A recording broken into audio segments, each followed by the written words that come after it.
No one's going to be interested in this, but I'm going to tell you anyway.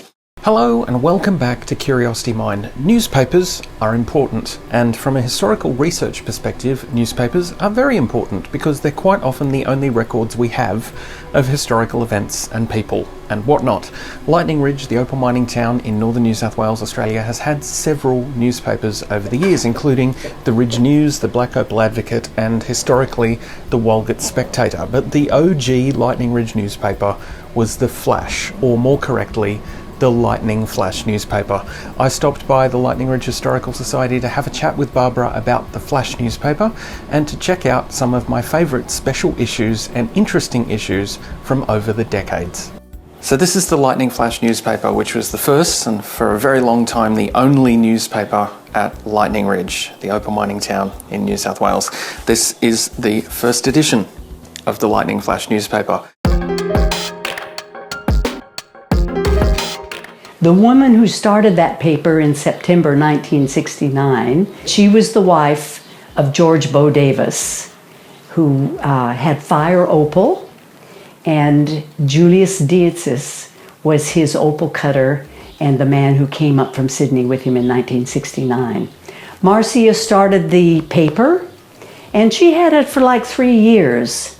And this was printed in Marcia Bodewes' kitchen. So when you look at this, and you look at some of the early copies of the Lightning Flash newspaper, you might think, oh, it's just a photocopy. It's just a Xerox, like we would do today. But it's not. The photocopy machine only became relatively accessible in the late 1950s, maybe early 1960s, and they certainly didn't become affordable until a lot later. So these were actually printed using small offset lithography. So they were printed on a machine like a Gestetner or a Roneo. Now, if you're of my vintage and you went to school in the 1980s and 1990s, when you hear the word Gestetner, you can probably taste and smell a Gestetner. But Gestetner was actually a brand, so they made a number of different machines, and the ones that I remember from school that printed with a purple ink and smelled absolutely terrible were alcohol printers, not offset printers. They're a form of offset printer, but they would print with an alcohol ink, which is why they had that really rich smell that I can literally smell right now. The difference between alcohol printers and the other types of lithographic printers that we used back then is the way the plates were made. So for an alcohol printer, the plates were made by basically scratching or typing with a physical typewriter into the plate, which would then become the plate that the ink is pressed through in order to create your print. With the lithographic printers that we used to print these, it was actually more of a photographic process. So the plate was made by creating this image on your piece of paper. So you would glue and stick all your bits and pieces on here to make the image that you want, and then you would image that, so basically take a photograph of it in a sense, onto a plate that was light sensitive, and then you would wash that down in order to expose the areas that you want to be able to print through, and then you would run that through your printer to create your copies. So pretty basic technology, but it worked, and it allowed them to print somewhere in the ballpark of 3,000 to 5,000 copies of these newspapers every edition. These were all printed locally, it was all put together locally, and as it went on, the methods and little tricks and Easter eggs that they put into these editions to make them more and more interesting for people to buy them progressed a bit. And there was another young couple that had come to Lightning Ridge in 1969, and that was Robina and Val Boardman. They were city slickers, and Robina to this day says, we turned up with a spade and a candle. We were going to strike it rich. Val was a fitter and turner. They'd had a job or two out on other fields of minerals, but they came to Lightning Ridge and they were industrious. Robina took over that paper in 1972. Val and Robina started the golf club. They were very popular in the community. One of my favourite special editions, for reasons that will be obvious very soon, is this holiday souvenir edition from 1976. This was from September of 76. So it would have been roughly coinciding with the 1976 Opal Festival. And what's special about this special holiday souvenir edition is that it came with a gift. And inside the paper, we can see that there's a lovely little map of Lightning Ridge showing where all of the opal fields are. And there's also, it's covered with tape here, but it's a Lightning Ridge black opal knobby. So you actually get a piece of opal with your newspaper for this special edition. And just between you and me, it's not a trivial piece of opal. Not saying it's worth a fortune, but it's worth a heck of a lot more than the 30 cents that you bought the newspaper for. This one's a little bit weird, and I've just included it because it's fun, because I think I found an Easter egg, and I think I found an Easter egg that no one has noticed for about 50 years. So this is an edition from 1976. It's nothing special. Cover page story is about a shotgun wedding, because apparently there was a wedding with a shotgun, and it's a pretty ordinary looking edition. But on the front, in the top corner, in very, very, very tiny writing, it says printed in England. It wasn't printed in England. I don't know what the deal is, but it's fun. I have some suspicions. If I had to put forward a theory as to why it says printed in England, I think maybe this is actually a tiny little sticker that's come off of something else, and it's been put onto this printing plate before it went through and produced thousands of copies.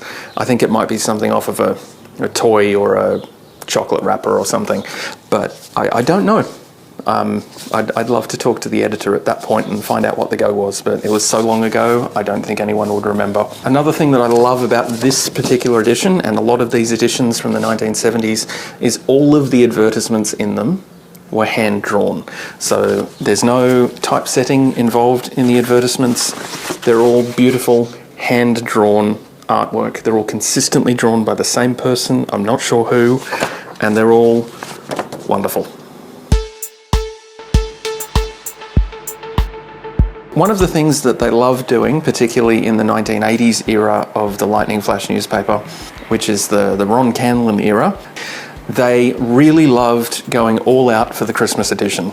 And I've got a number of Christmas editions here, which all have some interesting printing tricks. So there was really no such thing as a colour offset printer back then. If you wanted to print something in colour, so more than one colour, so you might want black and red, or black and yellow, or whatever combination of colours you wanted, you had to run those pieces of paper through the printer over and over in order to build up the layers and end up with a full colour image. Some of the Christmas editions that we've got to look at include this one, which has some native plants printed across it in at least 6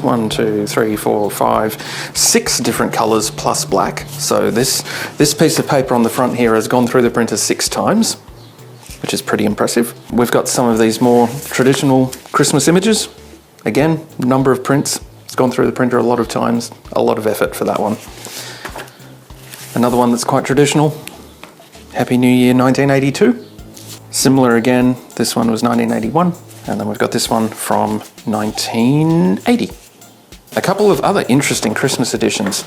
One of my favourites, I don't know why they did it and I don't know what they did it with, was this one, which was from, doesn't actually have a year on the front. It was from 1988. It was a good year. And the ink, if you can tell, is silver. So I don't know what magic chemicals are going on in that to make that silver.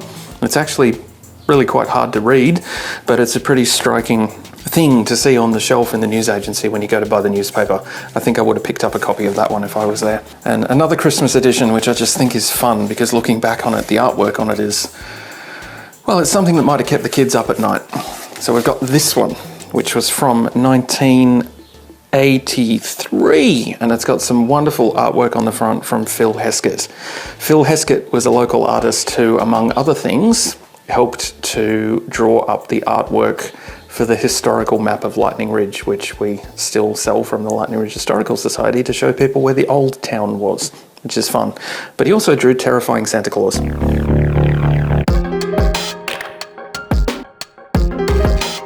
These two editions are fun because one of the longest supporting advertisers of the Lightning Flash newspaper was Sherman Opals, Sherman's back. These adverts have been a staple of the Lightning Flash newspaper for decades and decades. It was always the back page that said Sherman's back and it advertised Sherman Opals. We've looked at the Sherman Opals car, the Holden FC. You can have a look in this video that's probably up here right now to learn more about that car, but this is where the advertising started, and this was in 1983. You can see the gag about Sherman's back started on the very first day, and it continued and continued. There's the larger version of Sherman's back from just a little bit afterwards. It was in the mid-'80s then that Ron and Glennis Canlin took over the paper. Ron Canlin was an opal miner. They came out from England. He had been in the Navy, very strong man, and he was always doing something, but very creative. Now, Ron Canlin also did the sculptures out at the Black Hand. They worked side by side in the newspaper, but they had that paper, golly, 15 years again, and then they retired and sold to the next crowd that introduced the different folding format and the broadsheet, and gradually other newspapers came into being, and our paper was, the old Flash was retired. And now we're going to jump forward in time a little bit so I can show you 3 editions from the 1990s, because the Lightning Flash newspaper went through a few changes. So in the 70s and 80s, the Flash newspaper was printed on Foolscap paper, which to anyone in this day and age just looks like a really long piece of paper. It's one of the standard paper sizes that came all the way from England, and it's been in place for literally hundreds of years. It's actually called Foolscap because about 600 years ago, when they started manufacturing paper to go into printing presses, this type of paper was watermarked by the people that manufactured it with a symbol of a little jester's cap, so a fool's cap. That's why this stuff is called Foolscap. It's pretty interesting. So Foolscap up until the 1990s, and then we transitioned to A4. So it's slightly wider, slightly shorter. A4, if you're really interested in boring paper trivia, A4 is actually a metric paper size. The A4 paper scale has a wonderful property of being a ratio of 1 to the square root of 2, which is 1.4, blah, blah, blah, blah, blah. And what that gives A4 the ability to do is to double to become A3, and then double again to become A2, and double again to become A1, and then to A0. And when you get all the way to A0, you're actually left with a gigantic piece of paper like this, which has a surface area of exactly 1 square meter. So it is a metric paper measurement system. It's kind of fun. Anyway, 1989, we transitioned to A4, which was obviously cheaper because I think Foolscap was going out of fashion at the time. It would have been pretty hard to get. In 1991, we transitioned to slightly glossy paper, which you may or may not see there. It's not the most exciting stuff. I remember this paper from when I used to work in printing adjacent things in the 1990s. The downside to it is the paper comes glossy. It's not made glossy after the printing occurs, so all of the printing that goes over it usually gets quite a matte finish to it. So it sort of takes away a little bit from the glossiness. But gloss printing, 1991.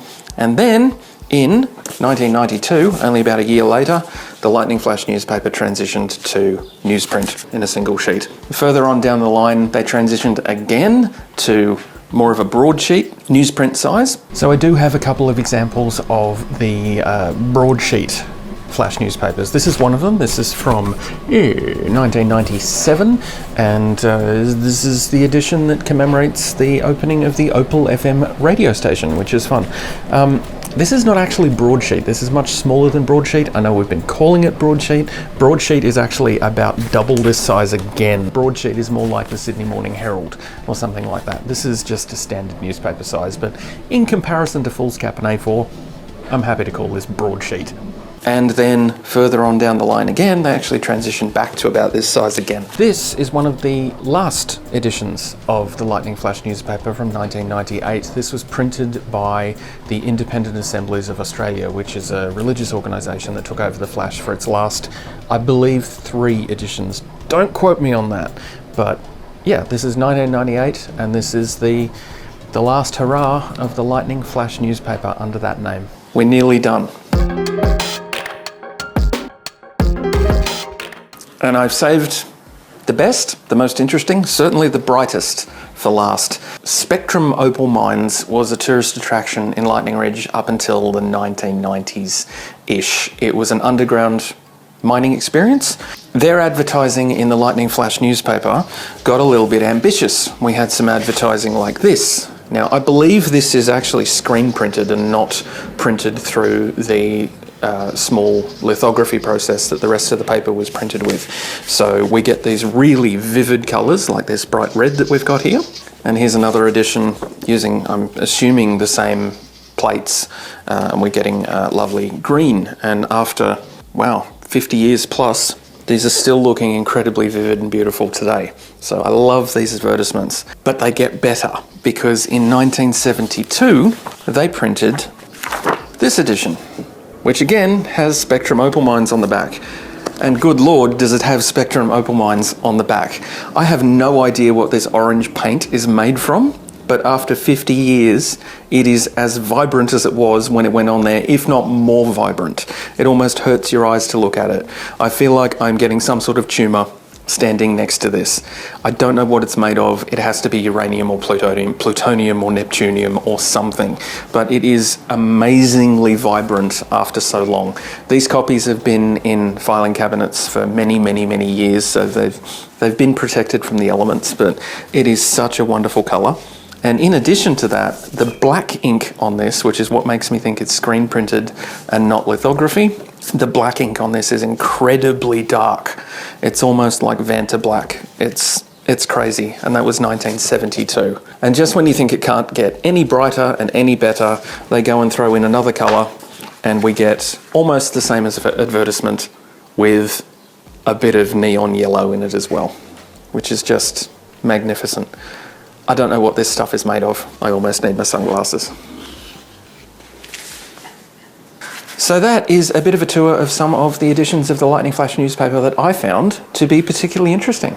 Let me know in the comments which one you liked the best, because I think I know which one I do. This video was made with the support and assistance of the Lightning Ridge Historical Society, with special thanks to Barbara Moritz. If you enjoyed this video, please consider subscribing to Curiosity Mine on YouTube, and maybe even supporting the channel directly via Patreon. The links are in the description, and thank you for watching.